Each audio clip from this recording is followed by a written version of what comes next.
ध्यान दीजिए बाबू, हम संख्या पद्धति का आप लोगों को कंपटीशन का टाइप 3 बता रहे हैं। टाइप 2 का क्वेश्चन हमने शायद 30-35 बता दिए हैं हम। उसमें जो भी फंसेगा आप लोग कमेंट में लिखिएगा, उसको बता देंगे हम। टाइप 3 का क्वेश्चन नंबर 1 बता रहे हैं हम। 3 से विभाजित होने वाली 3 क्रमागत विषम प्राकृत संख्याओं का योग कितना दिया? यानी 3 क्रमागत 3 संख्या का योग कितना है बाबू? 72। जितना संख्या रहेगा जिसका योग रहेगा उसके बराबर दिखा देंगे। तो बाबू ये 3 से तो एक संख्या का निकालना है हमको। 3 से कितने बार में कटेगा? 24 × 72 यानी कि 24 हुआ। क्या हुआ? 24। अब ध्यान दे रहा है बाबू, ये जो भी संख्या आएगी कटने के बाद, जो भी संख्या आएगी वो हमारी क्या आएगी? वो हमारी जो संख्या आएगी बीच की संख्या आएगी। क्या आएगी? बीच की संख्या। तो बाबू बीच की संख्या कितनी हो गई? 24। अब 3 से कटने वाली संख्या चाहिए, तो एक तो बीच 24 आ गई और 3 संख्या, तो एक तो हो गई और 2 संख्या लिखना है। तो 24 के बाद क्या होगा? 27। 3 से कटने वाला, और इसके पहले क्या होगा? 21। देख लीजिए, 3 से कटने वाला दोनों है, 27 और 21। क्या कह रहा है? सबसे बड़ी संख्या। तो सबसे बड़ी संख्या क्या होगा? 27। ध्यान दे रहा है बाबू, महत्तम और लघुत्तम, बड़ा और छोटा। इसका मतलब हुआ महत्तम हुआ मतलब हुआ बड़ा, और लघुत्तम का मतलब हुआ छोटा। बड़ा और छोटा अभाज्य संख्याओं जो 100 से कम है, 100 से कम संख्या लिखना है जो अभाज्य संख्या है। तो सबसे छोटी अभाज्य संख्या क्या होती है? 2 होती है, उसके बाद 3 होती है, एक 5 होती है, और डॉट डॉट 100 से कम में बाबू, 100 से कम में 99, तो 99 अभाज्य संख्या। अभाज्य संख्या किसे कहते हैं? जो अपने आप और एक से कटे, दूसरे के पहाड़ा में ना कटे। तो बाबू हो जाएगा अभाज्य संख्या हमारा 97। 100 से पहले 97, और जैसे कहने का मतलब 2, सबसे छोटी संख्या अभाज्य संख्या 2, और 100 से पहले 97 अभाज्य संख्या। तो क्या कह रहा है कि सबसे बड़ा और सबसे छोटे के बीच का अंतर क्या होगा? से कम हो तो उनके बीच का अंतर क्या होगा? तो सबसे बड़ा इसमें क्या है? 97 है बाबू, और सबसे छोटा क्या है? 2। कितना हो जाएगा? 95। बाबू ध्यान दीजिए, 3 क्रमागत सम पूर्णांकों का योग 54 है। बाबू 3 क्रमागत सम पूर्णांक जो है उसका योग कितना है बाबू? 54 है। तो इनमें से छोटा संख्या क्या होगा? तो बाबू 3 गो का योग कितना दिया है? 3 गो संख्या का योग दिया है 54। तो 18 दिया 54, ये हमारी बीच की संख्या हो गई 18। जब भी कटाते हैं तो बीच की संख्या आती है।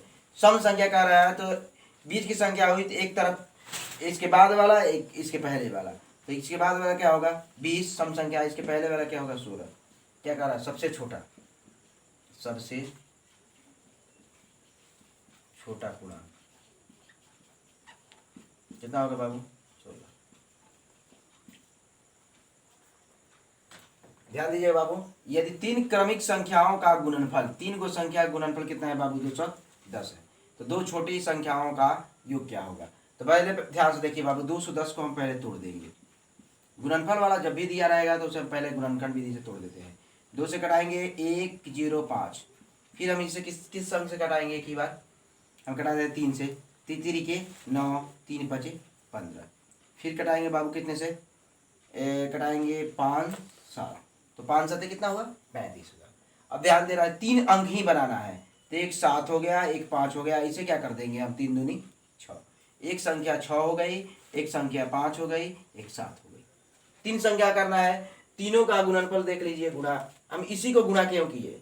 क्योंकि यहाँ पे तो 2 संख्या 7 5 हो गई। अब इसे गुणा इसलिए हम किए कि इसमें अगर इसको करते पंक्ति आई 15 तो बहुत बड़ा हो जाता है। इसमें छोटे वाला को ही कर लिए हम। 3 5 3 दूनी 6, एक 6 5 और 7 हो गई। अब तीनों का गुणनफल करेंगे तो 210 होगा। तो कहता है 2 छोटी संख्याओं का योग क्या होगा? 2 छोटी संख्या, तो इसमें से एक छोटी 5 है, एक छोटी 6 है। 5 + 6 बराबर है 11। क्वेश्चन में जैसे दिया, उन 2 क्रमागत सम संख्याओं का योग क्या होगा जिनके वर्गों का अंतर 84 है। तो बाबू वैसा ही 2 सम संख्या लेना है, क्रमागत माने लगातार संख्या लेना है, सम संख्या जिनके वर्गों का अंतर क्या होना चाहिए? 84। और जो संख्या आएगी उसके योग पूछ रहा है बाबू। तो एक चीज देख लीजिए, हमारा सम संख्या 2 4 6 8 10 ये होता है। तो हम छोटा अंक लेंगे तो उसका अंतर 84 हुई पे नहीं करेगा, ये छोड़ देंगे। इसका अंतर करते लगातार चाहिए, 8 8 64 66 36 का अंतर ही पे नहीं करेगा। इसका भी अंतर नहीं होगा, देख लीजिएगा, छोटा छोटा है ये। इसका करेंगे 16 16 256 14 14 196, ये भी नहीं होगा। 18 20 18 18 या हो जाएगा 324, 20 20 400, ये भी अंतर नहीं होगा। इसका अंतर देख लिया जाए, एक संख्या हमने ले लिया 20 और 22। अब कुछ लोग बोलेंगे कि भाई अब सर इस तरह से हम क्यों बनाएंगे, अगर इसे हम नियम से बनाते हैं तो बहुत ज़्यादा झंझट हो जाएगा, बहुत ज़्यादा परेशानी हो जाएगा। हम ले लीजिए बाबू इसके लिए 20 का होल स्क्वायर अगर करते हैं और 22 का होल स्क्वायर, तो 20 का होल स्क्वायर 400 होता है, 22 का होल स्क्वायर 484 होगा। अब देख लीजिए इसका अंतर कितना आ रहा है, 84 आ रहा है। मान लीजिए 20 और 22 हमने संख्या लिया, 20 और 22 हमने संख्या 20 और 22 हमने संख्या लिया, तो इसका वर्ग करने पर इसका जो अंतर आएगा 20 ये 400 माइनस ये 484, इसका अंतर करेंगे तो हमारा 84 आ जाएगा। तो एक संख्या क्या हुई 20 हुई, एक संख्या 22 हुई, इसका योग कहना है, तो योग का मतलब जोड़, तो जोड़ देंगे 2 4 42 हो जाएगा।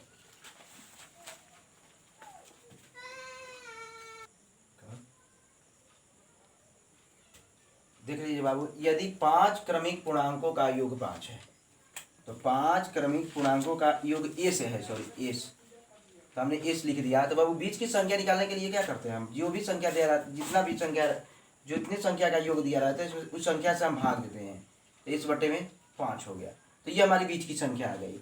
अब बाबू बड़ी संख्या कह रही है, बड़ी संख्या तो इस तरफ जाएंगे। मान लीजिए कोई बीच की संख्या हमारा 10 है, तो बड़ी संख्या कहेगा तो इधर आगे बढ़ेंगे, आज छोटी संख्या कहेगा तो इसके पहले आएंगे। तो बाबू कह रहा है कि सबसे बड़ा पूर्णांक इस से संबंधित है। अगर मान लीजिए बड़ी संख्या का रहता तो हो सकता है कि हम 1 जोड़ सकते हैं या 2 जोड़ सकते हैं। तो बाबू अगर 1 जोड़ेंगे तो हमारा ऑप्शन में 1 नहीं, 1 जोड़ने पर ऑप्शन में हमारा आंसर नहीं है, तो इसमें क्या जोड़ देंगे 2। बड़ी संख्या निकालना है तो बड़ी संख्या निकालेंगे ना हो तो जोड़ेंगे, और छोटी संख्या निकालना हो तो घटाएंगे। जैसे मान लीजिए 10 20 का संख्या है, इसमें बड़ी संख्या निकालना है तो 1 जोड़ेंगे तो 11 होगा, अगर कहेगा कि इसकी छोटी संख्या तो 1 घटाएंगे तो 9 होगा।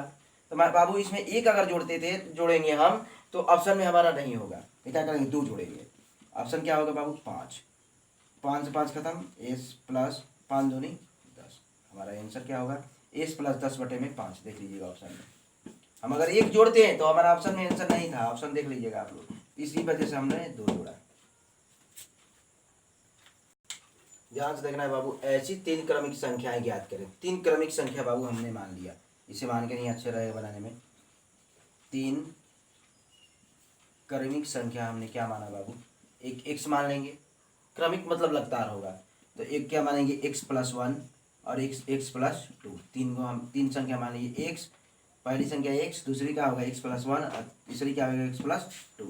अब क्वेश्चन में क्या है बाबू, क्वेश्चन में कह रहा है कि पहली का दुगुना, तो पहली हमारा ये है x, इसका दुगुना क्या होगा 2x हुआ, प्लस दूसरी का तिगुना, तो दूसरी संख्या x प्लस 1 है, x प्लस 1, इसका क्या बोला है तिगुना, प्लस तिगुना, और तीसरी का 4 गुना, तो तीसरी क्या है x प्लस 2 का गुना 4 गुना, इसका योग क्या है बाबू 191। तो संख्या ज्ञात करना है, कर लेंगे clear. 2x plus 3x plus 3 4x plus 8 बराबर में 191, जोड़ लिया जाएगा। 3 2 5 5 4 9x प्लस क्या होगा 8 3 11 बराबर में 191, तो 9x बराबर 191 और माइनस 11 बराबर में 180, 9 दूनी 18, 20 हो गई। एक संख्या हम तीनों संख्या क्या होगी, एक संख्या हमारी 20 हुई, एक संख्या 20 है, 21 होगा, और एक संख्या क्या होगा 22 हो जाएगा। आंसर हमारा 20 21 22। क्वेश्चन हमारा क्या है बाबू कि 80 और 90 के बीच की सभी अभाज्य संख्याओं का गुणनफल क्या होगा। 80 और 90 के बीच में जो भी अभाज्य संख्या है उसका गुणनफल निकालना। तो बाबू 80 के बाद 81 हमारा अभाज्य संख्या नहीं होगा, जो नहीं कटेगा किसी से। तो 80 के बाद हमारा 83 एक अभाज्य संख्या होगा, और एक क्या होगा 87 होगा। 87 भी नहीं होगा बाबू, क्योंकि ये 3 से कट जाएगा, 89 हो जाएगा। 80 और 90 के बीच में एक अभाज्य संख्या 83, एक अभाज्य संख्या 89। अब दोनों का गुणनफल कर रहा है बाबू, गुणा कर देंगे हम। गुणा करने के बाद जो आंसर आएगा ना, तो ये कर देंगे 83 89, ना 3 27 2 9 8 72 2 74, 8 3 24 2 8 6 64 65 66 7 4 4 8 7 6 13, आंसर हो जाएगा बुआ 73 87। ध्यान दीजिए बाबू, एक गणित की एक परीक्षा में 5 उम्मीदवार द्वारा प्राप्त अंक, 5 लोगों ने परीक्षा दिया है। वो किसकी परीक्षा दी, गणित के। 5 विषम पूर्णांकों में है उनका जो पांचों का अंक आया है, वो पांचों का अंक जो है 5 विषम पूर्णांक में है। अगर उनके कुल अंकों का योग, कुल अंकों का योग जो दिया है, पांचों के अंकों का योग कितना दिया है, 185 दिया है। तो उच्चतम मान ज्ञात करना है। तो पहले बीच की संख्या निकाले, 5 का योग 85 है, तो 1 का मान निकाल लीजिए। तो 5 से कटाएंगे, 5 3 आई 15, 5 7 35, हमारा एक 37 हो गया संख्या। तो ये तो हमारी बीच की संख्या हुई। उच्चतम संख्या निकालनी है तो विषम संख्या होनी चाहिए। तो इसके बाद दो इधर लिखेंगे, दो इधर लिखेंगे। तो बाबू 37 तो 39, 37 के बाद विषम संख्या 38 सम संख्या हो जाएगी, तो 39, 39 के बाद 40 सम संख्या हो जाएगी, तो उसके बाद 41 इधर लिखेंगे तो क्या होगा बाबू, यहाँ लिखेंगे तो 35, यहाँ इधर लिखेंगे इसका तो कितना हो जाएगा 33। तब क्या होगा बाबू कि कह रहा है कि उच्चतम संख्या, तो उच्चतम संख्या बराबर क्या हो जाएगा बाबू 41।